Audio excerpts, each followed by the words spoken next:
총선이 9일 남았습니다. 여당 내부에서도 살 길은 대통령이 무릎 꿇는 것이다 이렇게 얘기하면서 공개적으로 대통령의 사과 요구가 나왔었는데, 대통령은 또 어제 부활절 예배에서 더 낮은 자세로 국민의 작은 목소리에도 귀 기울일 것이다 이렇게 얘기를 했죠. 자, 김성태 국민의힘 서울권역 공동선대위원장과 전화로 연결해서 여권의 지금 흐름, 판세 이런 것들 좀 짚어보도록 하겠습니다. 위원장님 안녕하세요. 네, 안녕하세요. 김성태입니다. 자, 위원장님이 저 서울권역 공동선대위원장을 맡고 계신데 이 주말 사이의 선거 판세는 어떻게 읽고 계십니까? 아무래도 국민의힘은 윤석열 정부의 국정 이념에 대한 무한 책임을 지는 그런 선거입니다. 숱한 악재 속에서 선거를 치러야 하는 뭐 그런 여건인 만큼 아무래도 많이 힘들죠. 예. 그렇기 때문에 아직까지 민당 대비 반전 어떤 그런 기미는 아직까지 보이지 않는 게 솔직한 심정이고요. 다만 반전의 기미는 아직은 보이지 않는다. 예. 다만 그래도 민당의 일방적 그런 진행에 대해서는 견제 심리와 또 균형성을 갖춰야 한다는 그런 또 여론이 지난 주말 사이에 풍부해져 가고 있죠. 그런 측면에서 오늘 윤석열 대통령의 대국민 담화에 대해서 큰 기대를 걸고 있습니다. 자, 말씀하셨으니까 말인데요. 그럼 오늘 오전에 있을 대통령의 저 대국민 담화, 여기에 어떤 내용이 담겨야 된다고 보십니까? 어제 윤석열 대통령께서 부활절 연합 예배에서도 더 낮은 자세로 국민 속으로 깊숙이 들어가서 국민의 아주 작은 목소리도 귀 기울이겠다고 했지 않습니까? 예. 그러니까 오늘 대국민 담화는 그런 측면에서 국민의 눈높이에서 그 뜻을 받들겠다는 취지의 대국민 담화이고, 또 그러면서도 국민을 위한 개혁을 원칙 있게 추진한다는 기조에는 변함이 없는 것 같아요. 학대에서 그걸 경계하고 있더라고요. 대통령실 입장이. 그렇기 때문에 아직까지 오늘 오전 대통령 담화에서 구체적으로 의정 갈등 문제와 또 다른 사안까지 언급이 될지 아직 저희들도 이 부분에 대해서는 대단히 궁금한 사안입니다. 위원장님, 저 몇 시간 후면은 이제 대통령의 담화가 발표되기 때문에 뭐 저희가 예상하는 게 좀 의미 없을지 모르겠지만, 오늘 아침 조간신문 보면 왜 2,000명으로 결정했는지 경위를 국민께 설명하고, 그리고 의료개혁을 위해서 의료계에게 대화를 하자, 뭐 이런 메시지가 담길 거라는 예상이 좀 실렸거든요. 그러면 아무래도 뭐 사실상 의료개혁의 가장 본질 핵심은 의대 정원이죠. 정원. 그러니까 이 방향성은 누가 어느 국민도 다 맞다고 보고 있지 않습니까? 다만 이 정원 대책의 순차적인 마련이라든지 또 그 내용을 사회적 대타협으로 이렇게 간추려진다면은 이걸 당 입장에서 윤석열 대통령에게 적극적인 입장으로 건의할 수 있지 않겠냐 하는 그런 바람이 있죠. 자, 그러면요, 중요한 건 결국 2,000명이라는 이 숫자를 고수할 건지 아니면은 변화 가능성을 열어둘 건지 이 부분인 건데, 그건 어떻게 해야 된다고 보세요? 그래서 그 부분에 대해서 아직까지 대통령실의 입장이 분명치가 않게 나와요. 원칙적인 입장을 견지하면서도 좀 유연성을 둘 것인지, 뭐 계속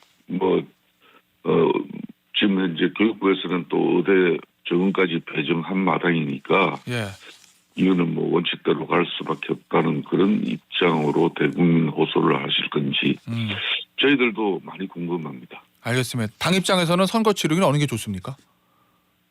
저희 입장은 솔직한 입장은 2,000명의 대원칙적인 측면에서의 뭐 그런 지금까지의 정부의 입장은 있다고 하지만은 이게 이제 어떻게 됐든 아무리 좋은 정책이라도 국민적 공감과 또 사회적 이런 소통이 가장 중요한 문제니까 뭐 이 원칙은 가져가더라도 정원 대책의 순차적인 마련을 위한 어떤 사회적 대타협의 결과물로 이걸 정부나 또 국민 입장에서 납득되는 그런 과정을 알겠습니다. 어제요, 위원장님, 경남 김해을에 출마하는 조혜진 후보가 기자회견 열었습니다. 국회에서. 내용을 보니까 이대로 가면 국민의힘은 참패고 대한민국 망한다. 그러나 아직 살 길이 있다. 윤 대통령이 국민에게 무릎 꿇는 것. 대통령이 국민을 실망시키고 분노하게 한 것을 사과해야 된다. 이렇게 얘기했거든요. 대통령이 국민께 무릎 ቁ고 사과해라. 뭐 이 얘기인데 이거 어떻게 들으셨어요? 아무래도 조혜진 의원 입장에서 지금의 판세에 또 지역 여건이라는 게 절체절명의 상황인 것을 여과 없이 뭐 그 입장을 통해서 밝히는 거죠. 예. 그런 조 의원의 입장을 뭐 전적으로 다 이제 동의하고 공감할 수는 없겠습니다만은 지금 이제 바닥 민심도 민심이거니와 언젠가부터 이 정치 지형 자체가 변화됐어요, 전국적으로. 이제는 보수 진영 자체가 더 이상 우리 사회의 주류가 아닌 것이 분명해요. 보수 세력이 분명 오랫동안 대한민국 사회의 주류였던 것은 분명한 사실이지만 지금은 보수가 이 사회의 주류라고 하는 착각이 보수의 위기를 야기하고 또 그것이 현실적으로는 수도권 위기를 통해서 발현되고 이게 낙동강 벨트 뭐 반도체 벨트 뭐 전국적으로 이게 지금 확산된 그런 현상이거든요. 뭐 그런 마당에 이제 이종섭 장관 출국이라든지 또 황상무 헷갈 발언 이런 거는 결정적으로 정권 심판 그 국민 감정을 완전 기름을 갖다 붓는 계획이죠. 그런 측면에서 이제 아무래도 조혜진 의원께서는 국정운영의 중심 대통령께서 이제 이 입장을 좀 정리해달라 그런 건데. 뭐 여러 가지 조혜진 의원이 어제 뭐 그런 기자회견이 있었기 때문에 오늘 대국민 담화 뭐 이런 것은 아닙니다만은. 뭐 제가 알기로는 대통령께서도 대통령실에서도 지금 작금의 민심에 대해서 대단한 우려와 걱정을 하고 있었던 건 틀림없는 사실입니다. 그래서 위원장님, 대통령실에서도 지금의 민심을 엄중하게 바라보고 있는 건 뭐 맞는 것 같은데 문제는 그래서 어제 이제 조혜진 의원이 요구한 거 뭐 무릎 꿇고 사과 뭐 요 얘기인데 결국 대통령으로 하여금 국정기조의 변화가 있을 거다. 국정기조의 변환 이거를 선언하라는 얘기 아니겠습니까? 요거를 대통령이 해야 된다고 보십니까? 아니면 할 필요 없다고 보십니까? 어제 조혜진 의원이 요구했던 것들을요.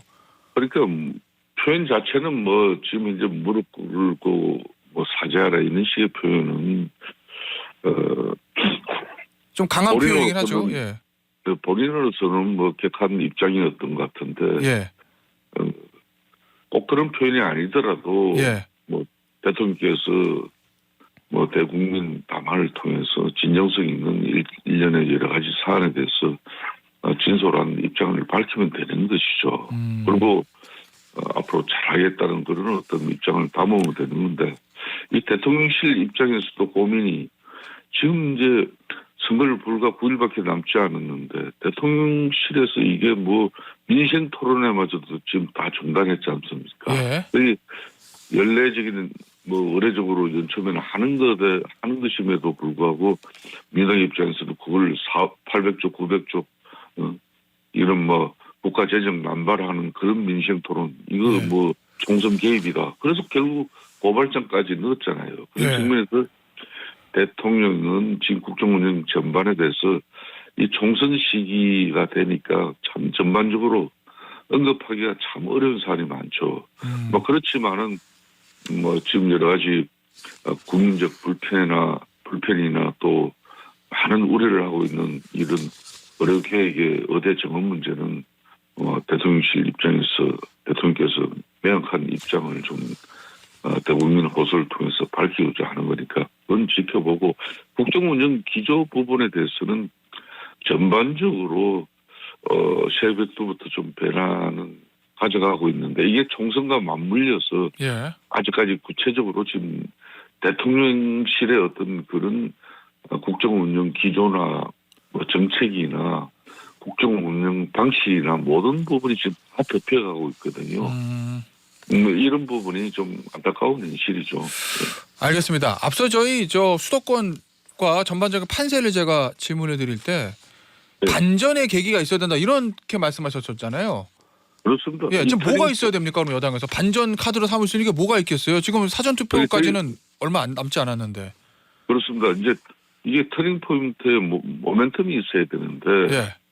그게 잡히지 않는 거죠. 그러니까 지난주 이제 한동훈 선대위원장이 국회마저도 이제 세종시로 완전히 이전하겠다는 그런 입장도 내고 또 5세 미만의 또 보육에 대해서도 뭐 이렇게 내고 있는데 저로서는 이게 수도권이 결국은 이번 총선에서 또 승부처죠. 당연히 예. 수도권 선거의 이 결과가 이제 양당의 이제 의석수의 이제 성적표가 되는 건데 그런 측면에서 지금 고물가, 집값, 특히 물가 뭐 이런 부분에 서민 장바구니 물가 이런 부분에 대해서 서민들이 먹고 사는 문제가 엄청 지금 힘들어져 있습니다. 이런 때 우리 국민의힘이 사회개혁 정당으로 이렇게 큰 틀에서 예. 좀 변화를 추구하면서 뭐 그런 정책 공약 자체도 이 사회적 약자, 소외, 취약계층, 장애인들을 위한 어떤 그런 정말 획기적인 그런 방안을 내걸고 우리 당의 기치도 좀 변화시키는 그런 뭐 좀 가당성 이런 걸 뭐 통해서라도 좀 모멘텀을 만들어야 된다는 예. 그런 생각입니다. 어제 앞서도 나왔던 얘기지만 조희진 의원의 대통령의 사과 요구 뭐 요거를 받아서 오늘 대국민 담화에 대통령이 어느 정도 반영을 해서 뭐 국민께 기존에 있었던 일을 사과하고 국정기조의 전환을 천명한다면 그러면 반전 카드가 될 수 있다고 보십니까? 뭐 이 부분이 이제 오늘 내용 자체를 알지 못하는 상황, 그렇죠. 상황에서 지금 뭐 반전이 이루어질 거냐, 그런 말씀을 좀 드리기는 그렇고요. 예.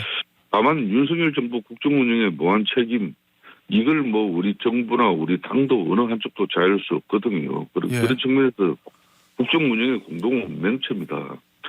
저는 그런 측면에서 이제 윤석열 대통령의 입장에서 선거 저도 원전 재정하겠다는 이런 정치 실험, 그 진정성이 평가받을 수 있을는지 오늘 담화문을 통해서 여러 가지 의료개혁의 의대 정원 문제 이런 것까지 다 포함이지 않습니까? 네. 역대 선거 중에 집권당이 이렇게 돈을 풀지 않고 치는 선거가 없었어요. 알겠습니다. 예. 인기 없는 긴축재정, 건전재정을 좋아할 정치 권력은 어디에도 없습니다. 예. 지난 20여 년 선거를 앞두고 이런 발언을 한 대통령이 없는 거죠. 자, 그런데 역대 대통령은 선거 앞두고 인위적인 방식을 쓰는 한이 있더라도 시중에 돈을 풀어 경기를 부양시켰거든요. 예, 위원장님. 그런 측면에서 윤석열 대통령의 원칙과 이 단호한 어떤 이 국가적인 입장을 가지고 이번 선거에 그대로 그 진정성에 대한 호소가 될 건지 일부는 좀 유연성을 발휘하실 건지 알겠습니다. 그게 기대되는 거죠. 자, 그럼 만약에 오늘 대통령이 국민의 마음을 돌릴 만한 메시지가 대통령에서 안 나오면 가정입니다. 예. 그러면 어떻게 될 거라고 보세요? 뭔가 이건 더한 반전의 기회를 삼을 수 있을까요? 국민의힘이? 아무래도 서울 경기 인천에서 지난 21대 총선보다 더 어렵다는 그런 목소리들이 사실상 수도권 출마 후보자들의 입에서 노골적으로 나오고 있거든요. 예. 그때보다는 훨씬 나은 성적을 내야 되는 게 국민의힘의 절체절명의 지금 바람입니다. 알겠습니다. 예. 그러려면은 지금 현재 수도권 후보자들의 이제 개인기로 이걸 돌파하는 길인데 개인기로 지금까지 대한민국 유권자들은 정당 보고 찍는 확률이 90%에서 95%거든요. 예.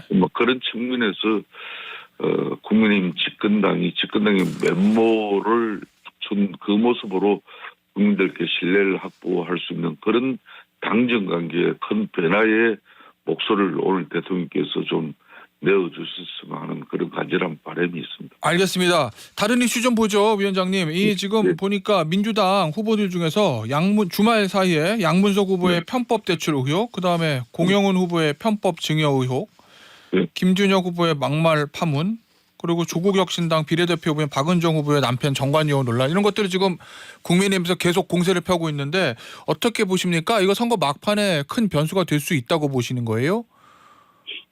그렇습니다. 이게 우리 국민들은 행평의 문제에 민감하거든요. 예. 네 편이냐 내 편이냐 문제보다 옳고 그름의 문제, 논리적인 공평의 문제, 내로남불과 공평무사의 문제에 민감합니다. 예. 남한테 기준이 엄격했으면 자신들에게도 기준이 엄격해야 한다고 보는 것이 우리 국민 정서거든요. 네. 그러니까 비명 행사는 바로 그런 부분을 건드린 거고 또 박용진을 그렇게 보냈어야 했는 건지 논리적으로도 합당하지 않고 또 이재명 대표는 정치인으로서도 정정당당하지도 않았어요.